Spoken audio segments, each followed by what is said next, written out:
முன்னாள் இந்திய cricket player MS. Dhoni 2019 உலகக்கோப்பையோட சர்வதேச கிரிக்கெட்ல இருந்து ரிட்டையர்ட் ஆகி இப்போ ஐபிஎல் தொடர்ல மட்டும் சென்னை சூப்பர் கிங்ஸ் அணிக்காக விளையாடிட்டு வராரு.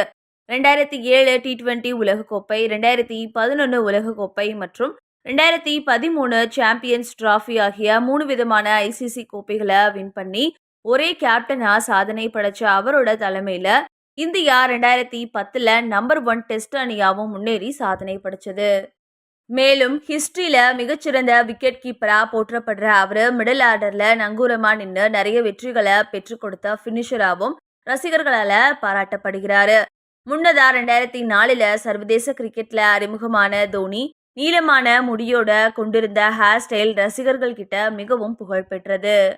அந்த காலங்கள்ல நீண்ட முடியோட எதிரணி பவுலர்ஸ் போடுற பந்துகளை அதிரடியா அவர் பறக்கவிட்ட ஹெலிகாப்டர் சிக்ஸஸ ரசிகர்களால இப்பவும் மறக்க முடியாது. சொல்லப்போனா முன்னாள் பாகிஸ்தான் பிரதமர் பர்வேஸ் முஷ்ரக் உங்களோட ஹேர் ஸ்டைல் எனக்கு ரொம்பவும் பிடிச்சிருக்கதால அதை மாத்தாம வச்சுக்கோங்க அப்படின்னு தோனி கிட்ட 2005ல வெளிப்படையாவே கேட்டுக்கிட்டாரு. ஆனா 2007 டி20 உலக கோப்பையா வின் பண்ணின பின்னாடி தன்னோட நீளமான முடிகளை வெட்டின தோனி கிட்டத்தட்ட 15 வருஷங்கள் கழிச்சு இப்ப மறுபடியும் அதே மாதிரியான ஹேர் ஸ்டைலை வச்சிருக்காரு. இந்த நிலைமையில நீளமான முடிகளோட கூடிய ஸ்டைல ரசிகர்களுக்காக மறுபடியும் வச்சிருக்கிறதா தெரிவிக்கிற தோனி, அதை வச்சிருக்கிறதால ஒவ்வொரு தடவையும் தயாராக 1 மணி நேரம் தாமதமாகிறதா கலகலப்போட சொல்லியிருக்காரு. இது பத்தி ஸ்கிப்பர் பைப்ஸ் அப்படின்ற தனியார் நிகழ்ச்சியில அவர் என்ன பேசியிருக்காருன்னா, முன்னாடி எல்லாம் விளம்பர நிகழ்ச்சிக்கு போறப்போ நான் 20 நிமிடங்கள்ல தயாராகிடுவேன்.